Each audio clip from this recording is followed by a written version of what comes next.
The Objectivist Ethics by Ayn Rand. Since I am to speak on the Objectivist Ethics, I shall begin by quoting its best representative, John Galt, in Atlas Shrugged.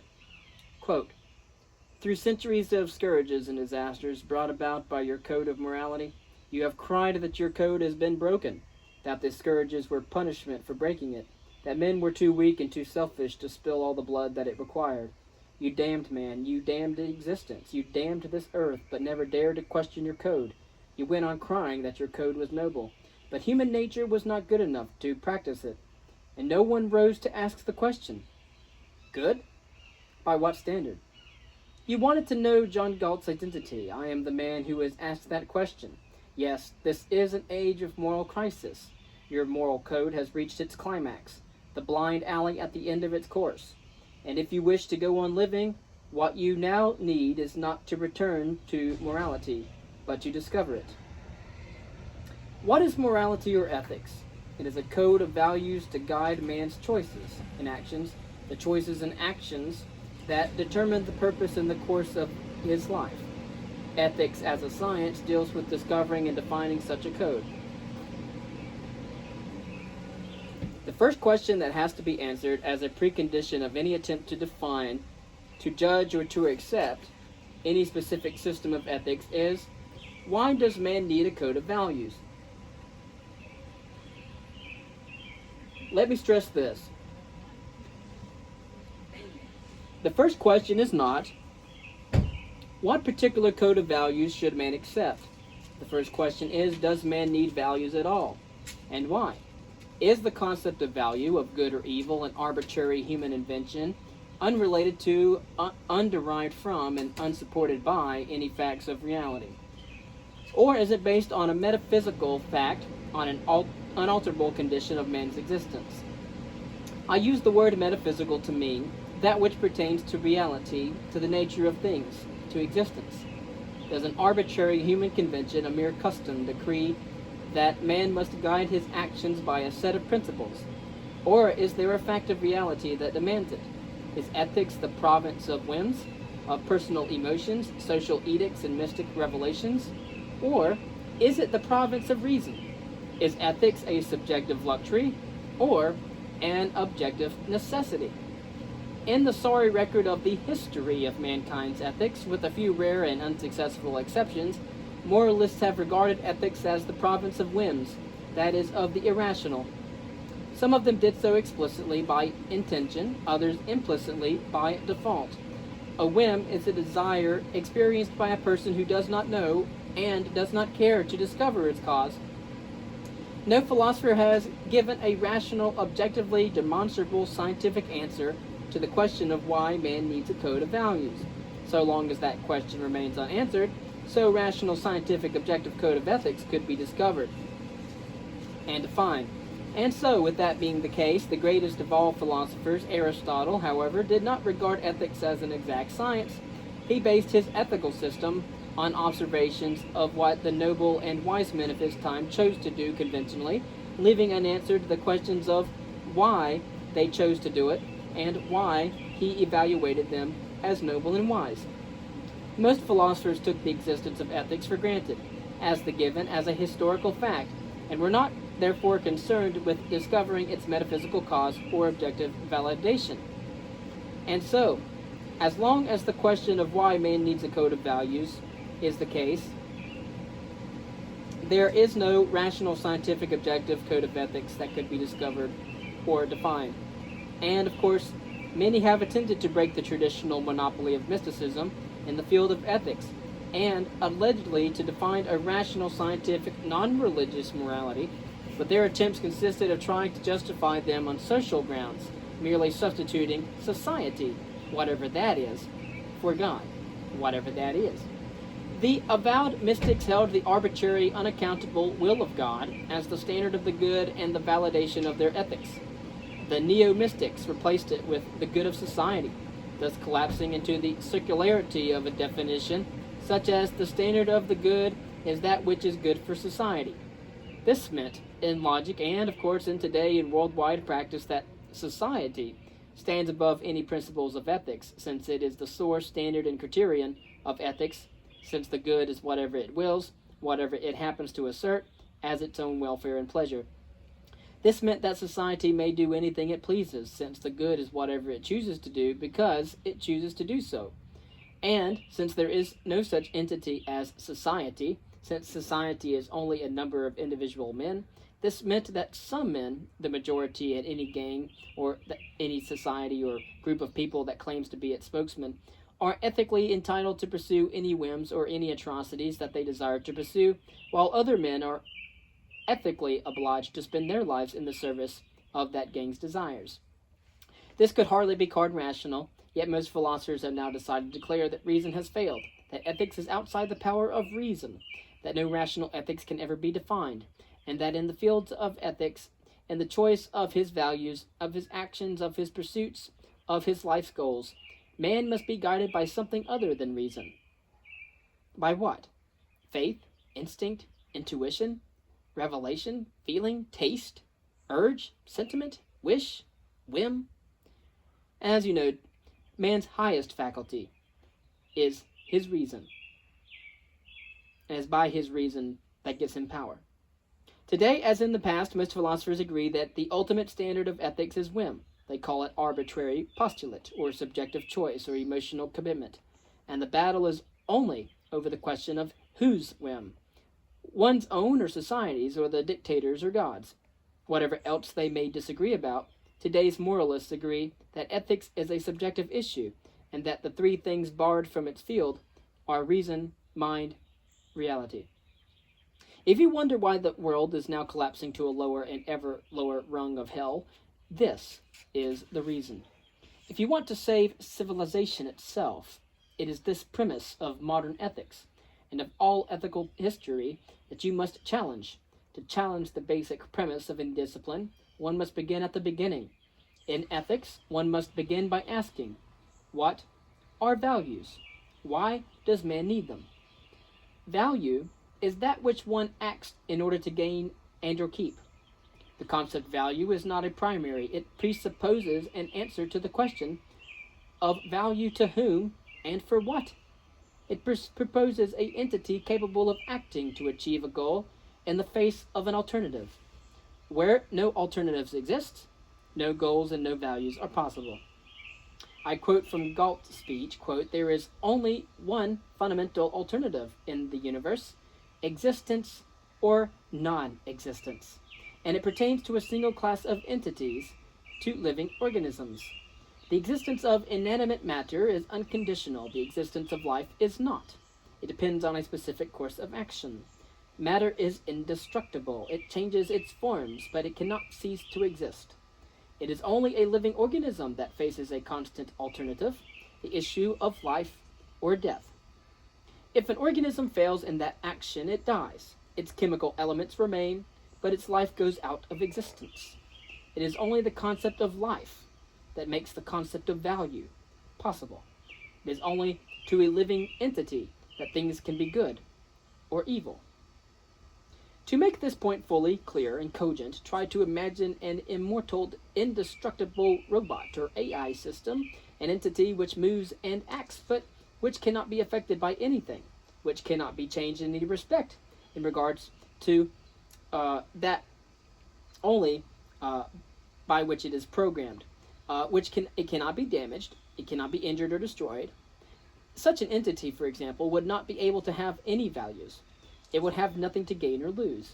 It could not regard anything as for or against it, as serving or threatening its welfare, unless the human programmer or the other robot that programmed it, or if it programmed itself, it could program itself to identify certain threats.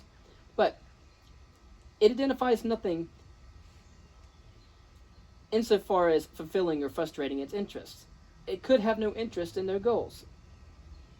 Only a living entity can have goals or can originate them, and it is only a living organism that has the capacity for self-generated goal-directed action at this point in time. That may be liable to change in the future, but however, on the physical level, the functions of all living organisms, from the simplest to the most complex, from the nutritive function in the single cell of an amoeba to the blood circulation in the body of a man, are actions generated by the organism itself and directed to a single goal: the maintenance of the organism's life. I must here say that when applied to physical phenomena, such as the automatic functions of an organism, the term goal-oriented or goal-directed is not to be taken to mean purposive, a concept applicable only to the actions of a consciousness, and is not to imply the existence of any teleological principle operating in insentient nature. I use the term goal-directed or goal-oriented in this context in order to designate the fact that the automatic functions of living organisms are actions whose nature is such that they result in the preservation of an organism's life. An organism's life depends on two factors: the material or fuel which it needs from the outside, from its physical background, its physical environment, and the action of its own body, the action of using that fuel properly in order to survive. And what standard determines what is proper in this context? The standard of the organism's life? Or, in simple terms, that which is required for the organism's survival. No choice is open to an organism in this issue. That which is required for its survival is determined by its nature, by the kind of entity it is. Many variations, many forms of adaptation to its background are possible to an organism, including the possibility of existing for a while in a crippled, disabled, or diseased condition, but the fundamental alternative of its existence remains the same. If an organism fails in the basic functions required by its nature, if an amoeba's protoplasm stops assimilating food, or if a man's heart stops beating, the organism dies. In a fundamental sense, stillness is the antithesis of life. Life can be kept in existence only by a constant process of self-sustaining action. The goal of that action, the ultimate value, which, to be kept, must be gained through its very moment, each moment upon the other in the organism's life. An ultimate value is that final goal or end to which all lesser goals are the means, and it sets the standard by which all lesser goals are evaluated. An organism's life is its standard of value. That which furthers its life is the good, that which threatens it is the evil. Without an ultimate goal or end, there can be no lesser goals or means. A series of means going off into an infinite regress or progression toward a non-existent end is a metaphysical and epistemological impossibility. It is only an ultimate goal, an end in itself, that makes the existence of values possible. Metaphysically speaking, life is the only phenomenon that is an end in itself, a value gained and kept by a constant process of action. Epistemologically, the concept of value is genetically dependent upon and derived from the antecedent concept of life. To speak of value as apart from life is worse than a contradiction in terms. It is only the concept of life that makes the concept of value possible.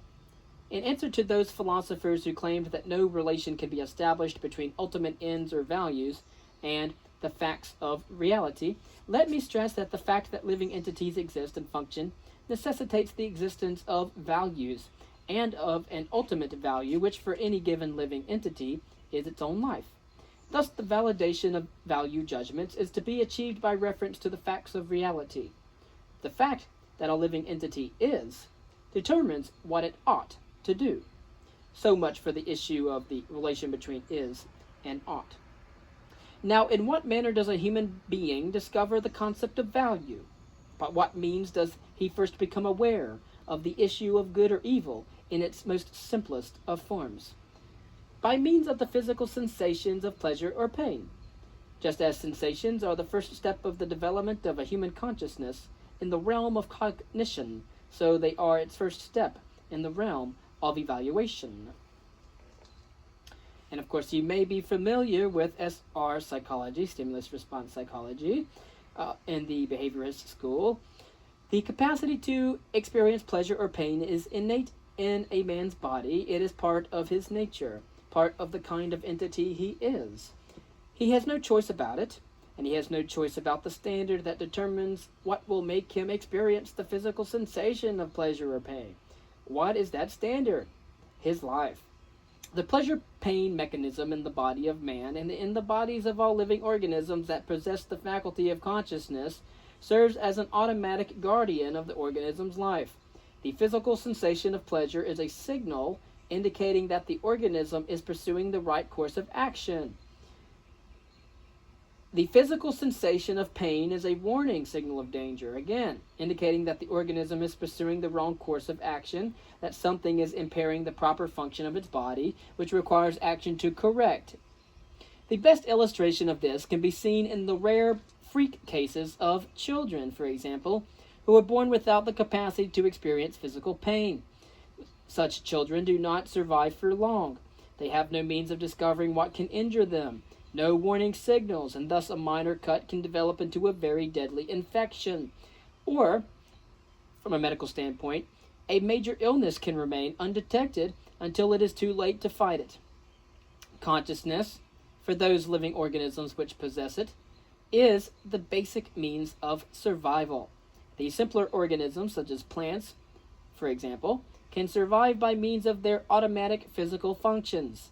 The higher organisms, such as animals and primates like ourselves, cannot. Their needs are more complex and the range of their actions is wider. The physical functions of their bodies can perform automatically only the task of using fuel, but cannot obtain that fuel. To obtain it, the higher organisms need the faculty of consciousness. A plant can obtain its food from the soil in which it grows. An animal has to hunt for that. Man has to produce it. A plant has no choice of action. The goals that it pursues are automatic and innate, determined by its nature. Nourishment, water, sunlight are the values its nature has set for it to seek. Its life is the standard of value directing its actions. There are alternatives in the conditions that it encounters in its physical background, such as heat or frost, drought or flood, and there are certain actions which it is able to perform in order to combat adverse conditions, such as the ability of some plants, for example, to grow and crawl from under a rock to reach the sun. But whatever the conditions, there is no alternative in a plant's function. It acts automatically in order to further its life. It cannot act for its own destruction. The range of actions required for the survival of the higher organisms is wider. It is proportionate to the range of their consciousness. The lower of the conscious species possess only the faculty of sensation, which is sufficient to direct their actions and provide for their needs. A sensation is produced by the automatic reaction of a sense organ to a stimulus. From the outside world, it lasts for the duration of the immediate moment, as long as the stimulus lasts, and no longer. Sensations are an automatic response, an automatic form of knowledge, which a consciousness can neither seek nor evade. An organism that possesses only the faculty of sensation is guided by the pleasure-pain mechanism of its body, that is, by an automatic knowledge and an automatic code of values. Its life is the standard of value directing its actions. Within the range of action possible to it, it acts automatically to further its life and cannot act for its own destruction. The higher organisms possess a much more potent form of consciousness. They possess the faculty of retaining sensations, which is the faculty of perception. A perception that we define is a group of sensations automatically retained and integrated by the brain of a living organism, which gives it the ability to be aware, not of a single stimuli, but of entities, of things. An animal is guided not merely by immediate sensations, but by percepts. Its actions are not single, discrete responses to single, separate stimuli, but they are indeed directed by an integrated awareness of the perceptual reality confronting it. It is able to grasp the perceptual concretes immediately present and is therefore able to form automatic perceptual associations, but it can go no further. It is able to learn certain skills to deal with specific situations, such as hunting or hiding, which the parents of the higher animals teach their young. But an animal has no choice in the knowledge and the skills that it acquires. It can only repeat them generation after generation. And an animal has no choice in the standard of value directing its actions. Its sense provides the animal with an automatic code of values, an automatic knowledge of what is good for it or bad for it, what benefits or endangers its life. An animal has no power to extend its knowledge or to evade it. In situations for which its knowledge is inadequate, it perishes, as for instance an animal that stands paralyzed on the track of a railroad in the path of a speeding train. But so long as it lives, an animal acts on its knowledge with automatic safety and no power of choice. It cannot suspend its own consciousness. It cannot choose not to perceive. It cannot evade its own perceptions. It cannot ignore its own good. It cannot decide to choose the evil and act as its own destroyer. Man has no automatic code of survival. He has no automatic course of action, no automatic set of values. His senses do not tell him automatically what is good for him or evil, what will benefit his life or endanger it, what goals he should pursue, and what means will achieve them, what values his life depends on, what course of action it requires. His own consciousness has to discover the answers to all these questions. But his consciousness will not function automatically. Man, the highest living species on this earth, the being whose consciousness has a limitless capacity for gaining knowledge, man is the only living entity born without any guarantee of remaining conscious at all. Man's particular distinction from all other living species on this planet at this current point in time is the fact that his consciousness is volitional. And just as the automatic values directing the functions of a plant's body are sufficient for its survival, but are not sufficient for an animal's, so the automatic values provided by the sensory perceptual mechanism of its consciousness are sufficient to guide an animal, but are not sufficient for man. Man's actions in survival require the guidance of conceptual values derived from conceptual knowledge, but conceptual knowledge cannot be acquired automatically. A concept is a mental integration of two or more perceptual concretes, which are isolated by a process of abstraction and united by means of a specific definition. Every word of man's language, with the exception of proper names, denotes a concept, an abstraction that stands for an unlimited number of concretes of a specific kind. It is by organizing his perceptual material into concepts, and by his concepts into a wider and still form of